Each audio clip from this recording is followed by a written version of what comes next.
For my technology integration project, I wanted to gamify the classroom, specifically gamification for classroom management, by using the website Classcraft to engage those students. The main problem that my technology integration project is trying to solve is how to increase student engagement in classroom management. And that can be broken down into four different kind of questions. First, how can classroom management be student-centered in meaningful ways? In other words, how can students be involved in the classroom management process, from the creation of procedures and rules to rewards and consequences within the classroom? And then second, how can classroom management be student-centered on a daily basis? It's really easy for teachers, especially in elementary schools, to make the classroom management system and the entire program to be very teacher-centered on a daily basis. They can include students at the beginning of the year and rules and uh, creation and other things. But on a day-to-day basis, how can that be student-centered? Another problem to solve in this is, how can classroom management involve all students? Typically, behavior classroom management plans involve either the really best behaving students and rewarding them for good behavior, or doling out consequences for poor behaving students. And really, the median student, the one in the middle, can be left out and not involved in that process. And then finally, how can classroom management be fun for students? How can it engage them in a fun way that's enjoyable, that students will want more and more of?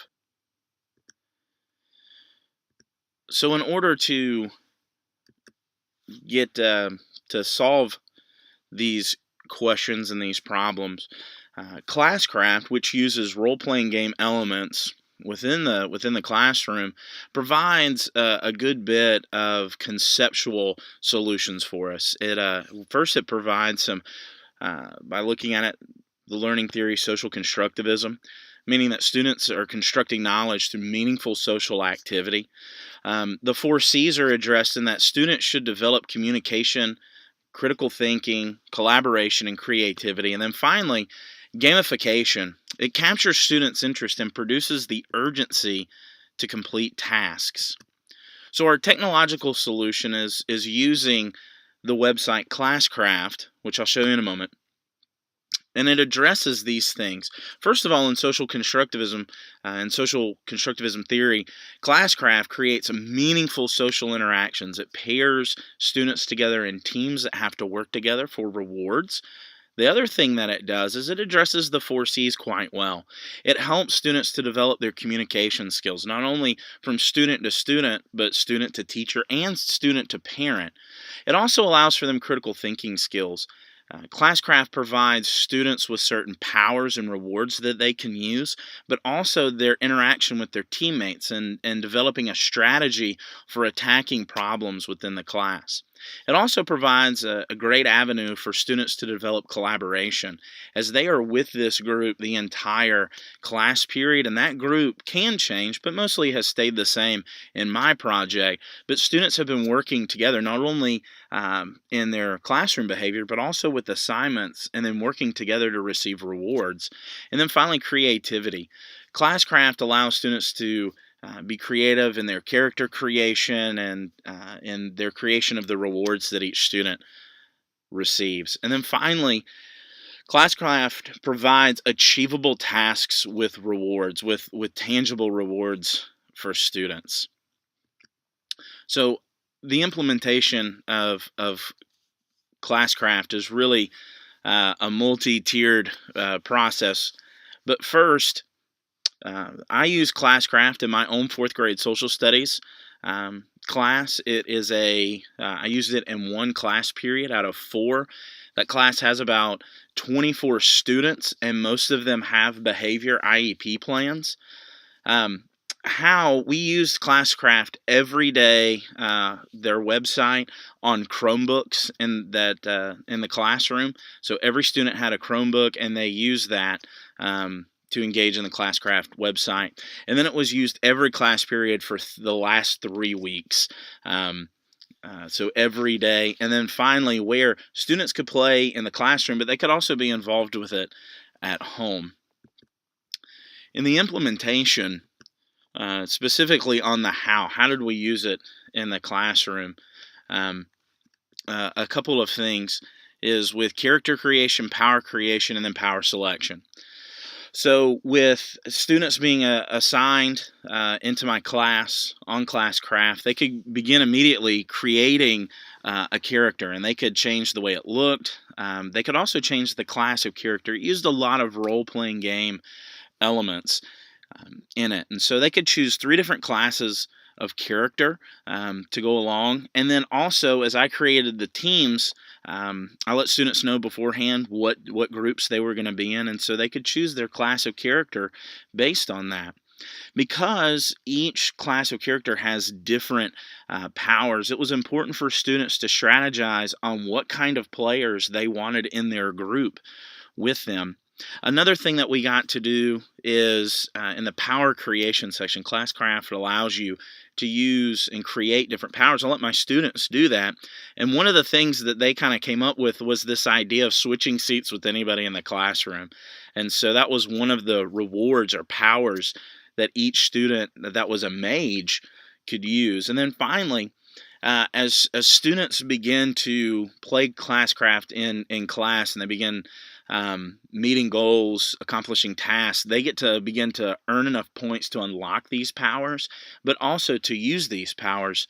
And the powers range from everything from turning in homework a day late to getting help on an exam or an assessment, to being able to eat in class, to be able to have an extra bathroom break, things of that nature. The implementation also took about 3 solid class sessions to really get kids engaged and working with it. The results were actually pretty good. My first, the first period class that I used this with, behavior incidences were reduced by 43%. And the numbers that I used for that was office referrals were reduced by 43%, which is a really big reduction in a 3-week period. Another thing is student achievement really increased. I was very impressed by this. As students began engaging in Classcraft, one of the things that hurts your team is turning in assignments late. They were completely reduced to 0. And I tracked both of these numbers to get the percentages from the previous 2 months of the school year and compared those with it. So I had 0 late assignments in those 3 weeks. And then finally, a surprising result for me was stakeholder involvement also increased. Both students and parents really engaged in Classcraft.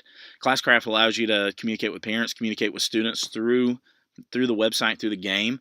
And I would have parents actually come up to me and talk about this, knowing I hadn't even talked to them necessarily about Classcraft, but their students were going home and talking about it. Parents were getting engaged in it as well. A couple of lessons learned from this project. As we implemented it, there were some really great things and some very challenging things. First and foremost, the lesson that is always learned is that students love gaining rewards and accomplishing tasks. They like to feel successful. And Classcraft allowed me to level those tasks to different ability levels for different students and different teams. So that was really good. Allowed me to differentiate for them. Another thing that it taught me is involving parents is a key to successful implementation. As I began Classcraft, if I had to do it again, which I'm planning on doing, I would get parents on board first and then implement it with the students. Parents really liked it. They liked seeing their kids, gaming in an educational way. One of the biggest challenges was delivering the implementation instruction was very time consuming. I probably missed a day and a half total of instructional time. That took a while. I was surprised at that. Part of it was some of the students just not being familiar with role-playing game. The other part was it's somewhat of an involved process, creating your characters, letting the students create their own powers, and things of that nature. On my end, the time really wasn't bad. It was just really inputting the students specifically into the website, but a day and a half of instructional time, that's precious time that you're losing. Another thing is that including all students is challenging, but it is vital to success. One of the problems we wanted to solve with this technology integration project was to involve every student, that median student behavior-wise, the high end, and perhaps the student that's challenged in their behavior. And here, I was surprised that the challenge to get students who aren't necessarily gamers of role-playing games engaged in it. I have a lot of students who like Minecraft and simple games like App Store games, but those who really didn't have any video game experience had a harder time engaging at first, and didn't pick it up as naturally. It was challenging, but by about the second week, all the students were completely engaged in it. And then finally, something that I did not think about until the end of the project is that to really successfully implement Classcraft in the classroom, you need one-to-one technology, one device for each student. And in my school, we're a Title I school, we have very high numbers for free and reduced lunch. Getting that technology is difficult, and you have to have it every day if you want to fully implement it. And while my school district had enough resources for me to do one class for 3 weeks, it probably does not have that for 109 fourth grade students every day for 4 classes for the whole year. So that would be a little bit difficult without doing some sort of bring your own device policy, which is there again difficult in a 4th grade setting. Overall, the project was very successful, and I plan on implementing this in January, trying to roll it out with another class in a long-term strategy.